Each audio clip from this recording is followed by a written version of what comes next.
नमस्कार दोस्तों, स्वागत है आप सबका कॉलेज एडमिशन स्कॉलरशिप्स.com के आज के सेशन में। तो दोस्तों, आज का हमारा टॉपिक है benefits of category and benefits of domicile. दोस्तों, एमबीबीएस एडमिशन जो है वो बहुत कॉम्प्लिकेटेड है। इसका जो प्रोसेस है वो बहुत कॉम्प्लिकेटेड है। इतने तरह के कॉलेजेस हैं, उनकी इतने तरह की फ़ीस है और फीस इतनी ज़्यादा है कि सबके बस की बात नहीं है उसको अफोर्ड करना। गवर्नमेंट कॉलेज का क्राइटेरिया बहुत स्ट्रॉन्ग है, बहुत ज़्यादा अच्छे मार्क्स चाहिए। तो यहाँ पे कैटेगरी का क्या एक रोल है कि अगर आप जनरल कैटेगरी से नहीं किसी दूसरे कैटेगरी से बिलोंग करते हैं तो आपको किस तरह का बेनिफिट मिल सकता है। सारे कैटेगरीज का नाम मैं अभी नहीं ले सकता हूँ बिकॉज लिमिटेड टाइम है मेरे पास ये वीडियो बनाने के लिए। तो मैं आपको कुछ एक एग्जाम्पल दूंगा और अगर आपको फर्दर जानना है, डिटेल जानना है तो हमारे ऑफिस पे आ सकते हैं। फरीदाबाद में हमारा ऑफिस है मीटिंग के लिए कोई चार्जेस नहीं है। तो हमारे ऑफिस पे आ सकते हैं, आप जानकारी ले सकते हैं। तो मैं स्टार्ट करता हूं कैटेगरी और डोमिसाइल का बेनिफिट किस तरह का हो सकता है। दोस्तों, general, EWS, OBC, SC, ST, इतने कैटेगरीज से तो आप सभी बहुत अच्छे से वाकिफ होंगे कि ये कैटेगरी सबके सामने आते हैं। और आपको पता है कि जनरल में अगर 600 पे कॉलेज मिलेगा तो ईडब्ल्यूएस में 580-85 पे, ओबीसी में 560-70-75 पे मिल जाएगा, एससी में जो है वो 500 पे मिल जाएगा और एसटी में 450 पे कॉलेज मिल जाएगा। इतना तो सबको पता है। लेकिन अगर मैं बात करूं एसटी में, एसटीए, एसटी में एसटीटीए कैटेगरी की तो बहुत सारे लोगों को नहीं पता होगा। एससी में एससी डिप्राइव्ड कैटेगरी की नहीं पता होगा। एनआरआई कैटेगरी की क्या बेनिफिट्स हैं, एनआरआई कैटेगरी को लेकर के बहुत ज़्यादा भ्रम है जो मार्केट में दूसरे काउंसिलर्स जो कि इथिकली काम नहीं करते हैं वो फैलाते हैं। एनआरआई कैटेगरी का असल बेनिफिट क्या है?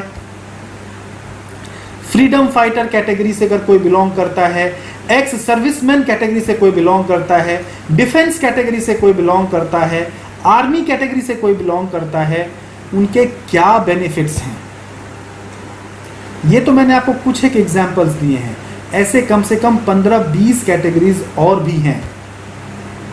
Single mother, single girl child, ये सारी कैटेगरीज में आते हैं।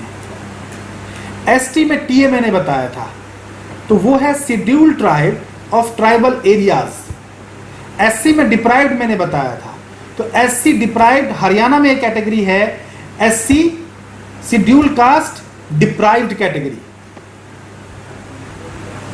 तो जो हरियाणा डोमिसाइल स्टूडेंट्स हैं उनके पास अगर वो एससी डिप्राइव्ड से बिलोंग करते हैं तो एससी डिप्राइव्ड का सर्टिफिकेट बना लें, उनसे उनको एक्स्ट्रा बेनिफिट मिलेगा।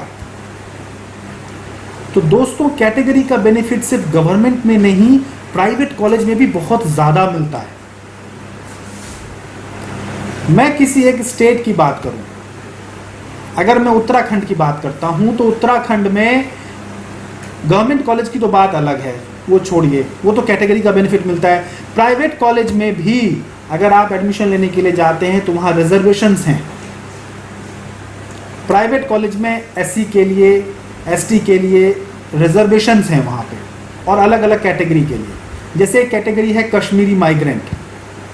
कश्मीरी माइग्रेंट बहुत सारे कैंडिडेट्स होते हैं, उनको पता नहीं होता है कश्मीरी माइग्रेंट्स के लिए कहाँ कहाँ से, जैसे उत्तराखंड में सीट है कश्मीरी माइग्रेंट के लिए। तो कश्मीरी माइग्रेंट के लिए जहाँ जहाँ सीट है वहाँ पे आप अप्लाई करोगे तो कई बार ऐसा भी हुआ है कि 2 लाख, 3 लाख, 4 लाख रैंक तक भी सीट मिला है कैंडिडेट को। तो डिपेंड करता है कि कितने उस कैटेगरी में लोग हैं उस साल जिन्होंने एग्जाम दिया है।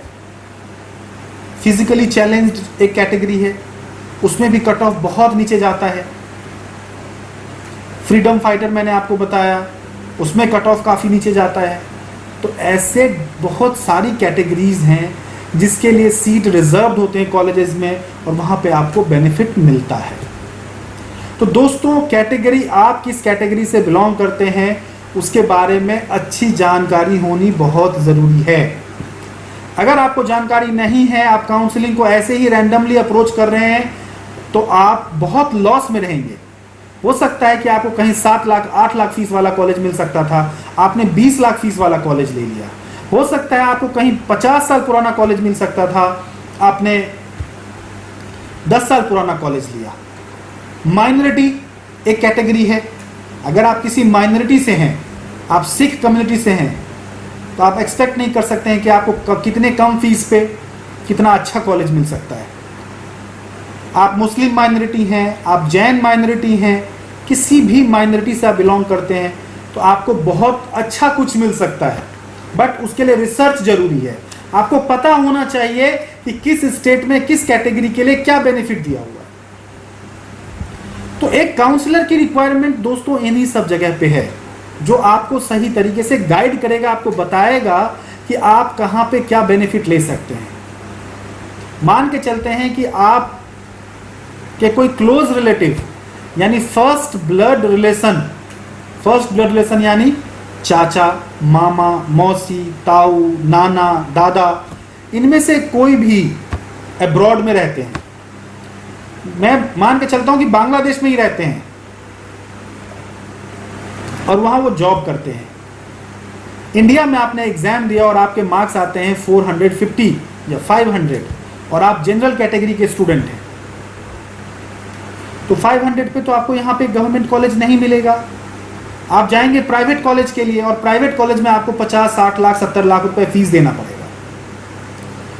लेकिन अगर आपका कोई भी फर्स्ट ब्लड रिलेशनशिप एनआरआई है, तो आप एनआरआई स्पॉन्सरशिप सर्टिफिकेट लेकर के उतनी ही फीस में एक बहुत अच्छा टॉप नॉच गवर्नमेंट कॉलेज में एडमिशन ले सकते हैं।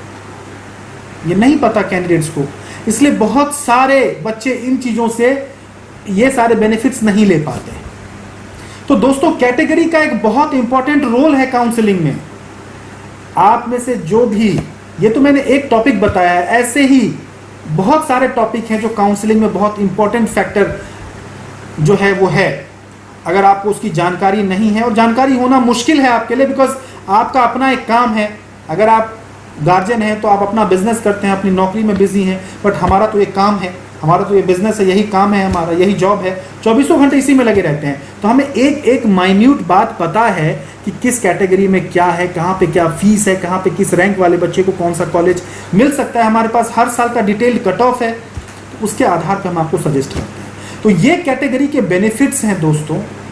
अगर आप इन सब किसी कैटेगरी में बिलोंग करते हैं या आप और कुछ जानना चाहते हैं, किसी भी काउंसलिंग से रिलेटेड कोई भी मैटर, कोई भी आपकी क्वेरी हो, हमारे ऑफिस पे आएँ, अपॉइंटमेंट बुक करके हमारे ऑफिस पे आएँ, दिए गए नंबर पे कॉल करें, या अगर नंबर बिजी आ रहा है तो आप व्हाट्सएप करें और हमारे ऑफिस पे आएँ और जो भी आपकी क्वेरी है उसको रिजॉल्व करें। उसके कोई चार्जेस नहीं है। चार्जेस आपको तब देने पड़ेंगे जब आप हमारी पेड सर्विसेज अवेल करोगे, जो कि 2.5 से 3 महीने की पूरी सर्विस होती है, जिसमें हम आपको जिस दिन आप हमारे साथ जुड़ते हैं उस दिन से लेकर के सीट अलॉटमेंट तक पूरी गाइडेंस देते हैं। सारे सीट मैट्रिक्स, सारे कट ऑफ, सारी फीस, कहाँ कहाँ पे आपको काउंसलिंग करनी चाहिए, कहाँ नहीं करना चाहिए, सारी डिटेल्स हम आपको प्रोवाइड करेंगे।